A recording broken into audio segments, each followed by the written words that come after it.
Hi students, welcome back to our English class. Today we are moving to the textual activities of the poem Lines Written in Early Spring. Activity 1. What man has made of man is one of the most striking expressions in the poem Lines Written in Early Spring. It describes the feelings of Wordsworth, the poet, and his thoughts about human activities against nature. What made the poet think so?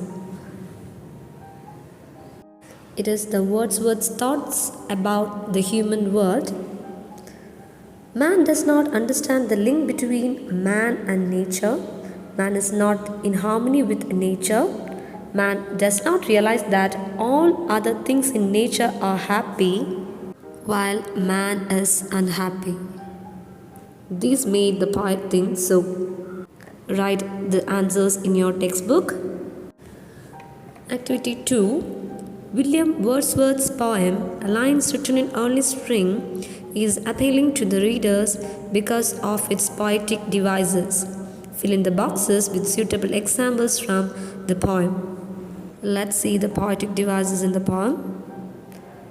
Personification. Personification is when you give human qualities and human characteristics to an object, animal, or idea. For example, the leaves dance their way through the lawn. The human characteristics dancing is given to the leaves. To how fair works did nature link is from the poem Lines Written in Early Spring.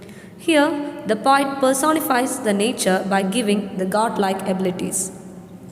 This is a way of humanizing nature by giving her the feature of being a creator.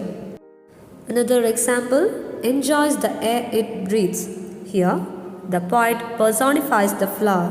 He seeks that the flower enjoys the air it breathes like a human being. Next example, the budding twigs spread out their fan to catch the breezy air. Here, the poet gives the human characteristics to the budding twigs as they spreading out their leaves to catch the breezy air like a man stretch out their hands. Next it is alliteration. The use of the same beginning consonant sound in a line or verse is alliteration. In the line, what man has made of man, the consonant sound ma is repeating. And much it grieved my heart. Here also the ma sound repeating. So these are examples of alliteration. Next, rhyming words. A repetition of similar sounding words occurring at the end of lines in a poem or song. I heard 1,000 blended notes while in a group I sat reclined.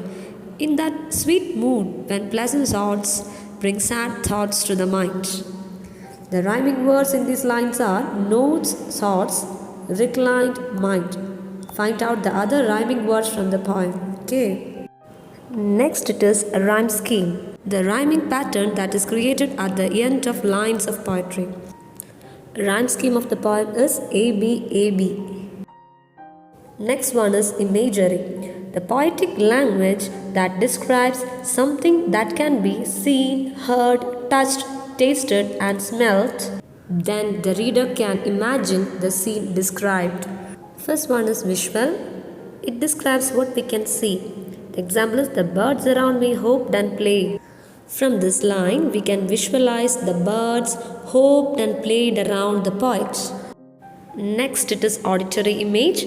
It describes what we hear. Example, I heard 1,000 blended notes. From this line, we can imagine the sounds that the poet heard while he was in groove. So, it is an auditory image. Next, it is a tactile image. It describes what we touch or feel. The example is to catch the breezy air. While reading this line, we can feel the breezy air. So, it is a tactile image. So, complete the textual activity. See you again in the next class.